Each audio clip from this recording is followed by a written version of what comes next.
Hi friends, ఈ రోజు topic వచ్చేసి పుష్ప 2 పై రూమర్, అలాగే SSMB 29లో విలన్ ఎవరు, ఈ వీడియోలో అయితే మాట్లాడుకుందాం. ముందుగా మన ఛానల్ని మొదటిసారిగా చూస్తున్నట్టయితే సబ్స్క్రైబ్ చేసుకోండి, అలాగే ఒక చిన్న లైక్ అయితే ఇవ్వండి, పక్కనే ఉన్న బెల్ ఐకాన్ అయితే క్లిక్ చేయండి. Icon star Allu Arjun creative director Sukumar కాలికలో అత్యంత ప్రతిష్టాత్మకంగా వచ్చిన పుష్ప ది రైస్ చిత్రం అద్భుత విజయాన్ని సాధించింది.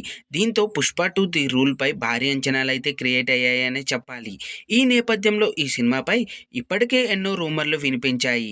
తాజాగా మరో రూమర్ అయితే వినిపిస్తుంది.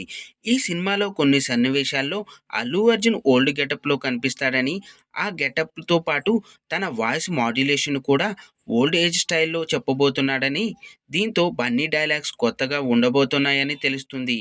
అయితే ఈ వార్తపై అధికారిక ప్రకటన రావాల్సి ఉంది.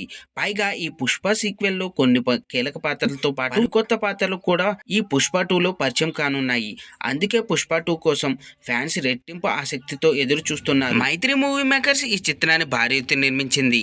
ఈ చిత్రానికి దేవిశ్రీ ప్రసాద్ సంగీతం అందించనున్నారు. ఆగస్టు 15న 2024న ఈ చిత్రం రిలీజ్ కాబోతుంది. అలాగే టాలీవుడ్ దర్శకుడు రాజమౌళి ఒక సినిమా తీస్తే ఎలా ఉంటుందో చెప్పక్కర్లేదు.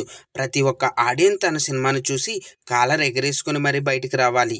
దానికోసం ఆయన ఎంతలా కష్టపడతాడు అంటే, సీన్స్ను డిజైన్ చేయడం కోసం ఎన్ని ఏళ్ళైనా సరే కష్టపడతాడు.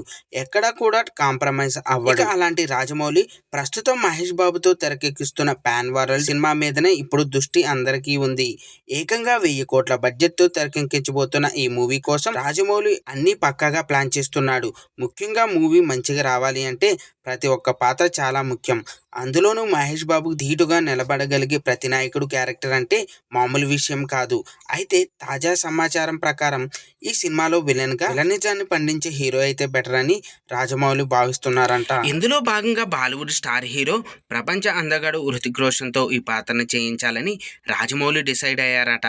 ఇక ఈ క్యారెక్టర్ కోసం కొంతమంది నటులను చూసిన రాజమౌళి ఎవరితో కూడా ఈ క్యారెక్టర్ను పోల్చి చూసుకోలేకపోతున్నారట. హృతిక్ రోషన్ అయితేనే ఈ క్యారెక్టర్కి 100% న్యాయం చేయగలరనే ఉద్దేశంతో రాజమౌళి ఉన్నట్లు తెలుస్తుంది. మరి దీనికి హృతిక్ రోషన్ ఒప్పుకుంటారా లేదా? ఈ వార్తల్లో ఎంతవరకు నిజం ఉంది తెలియాలి అంటే ఈ సినిమా అప్డేట్స్ వచ్చేంత వరకు వేచి చూడాలి. చూశారు కదా ఫ్రెండ్స్, ఈ రోజు టాపిక్. ఈ వీడియో కనుక మీకు నచ్చినట్టయితే లైక్ చేయండి, మీ ఫ్రెండ్స్తో షేర్ చేసుకోండి, ఎలా ఉందో కామెంట్ పెట్టండి, అలాగే సబ్స్క్రైబ్ చేసుకోవడం మాత్రం మర్చిపోవద్దు ఫ్రెండ్స్.